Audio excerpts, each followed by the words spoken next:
In today's video, I'm going to teach you how to update your header and footer in minutes using Wix Studio. Whether you're refreshing your website's look, improving its functionality, or simply aligning it more closely with your brand. Updating your site's header and footer is a quick and impactful way to make a difference. By the end of this tutorial, you'll have all the tools you need to confidently make these changes on your own.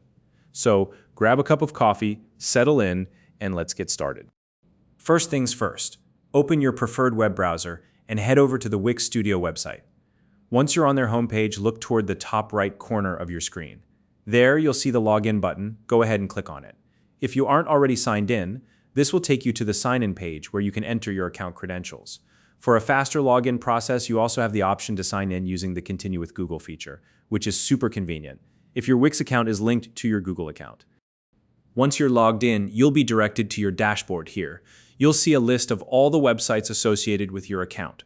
Locate the website you want to edit and click on it to open the Wix editor. This is where the real magic happens, so let's dive in.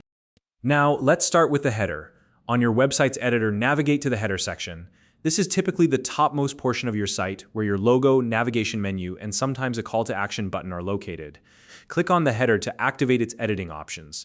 Once you've selected it, one of the most important things you'll want to adjust is the responsive behavior of the header.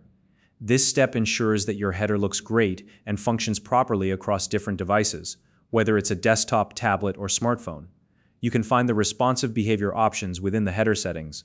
Take your time to make the necessary adjustments here, and don't hesitate to preview how it adapts to various screen sizes. Next, let's talk about the scroll effect.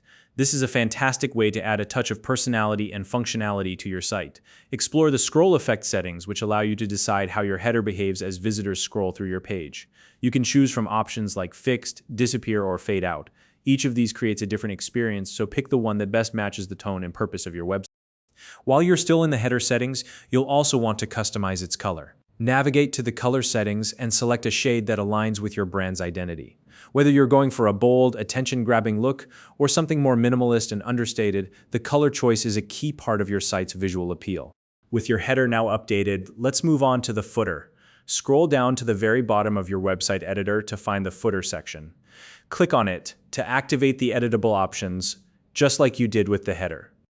From here, you'll apply many of the same steps you used earlier. Adjust the responsive behavior to ensure the footer looks great across all devices. If your footer contains important information like contact details or legal disclaimers, it's especially important that it displays correctly on smaller screens. You can also explore scroll effect settings for the footer to decide if you want it to remain fixed at the bottom of the screen, disappear as the user scrolls, or fade out. Once again, pick the option that works best for your site's functionality and design. Finally, customize the footer's color to complement your overall branding. You want the header and footer to feel cohesive, so try to use a consistent color palette across these sections. When you're happy with all your updates, make sure to save your changes. This step is crucial to ensure that everything you've worked on is applied successfully to your live site. And that's it. With just a little bit of time and effort, you've successfully updated the header and footer of your Wix Studio website. If you found this video helpful, please like and subscribe.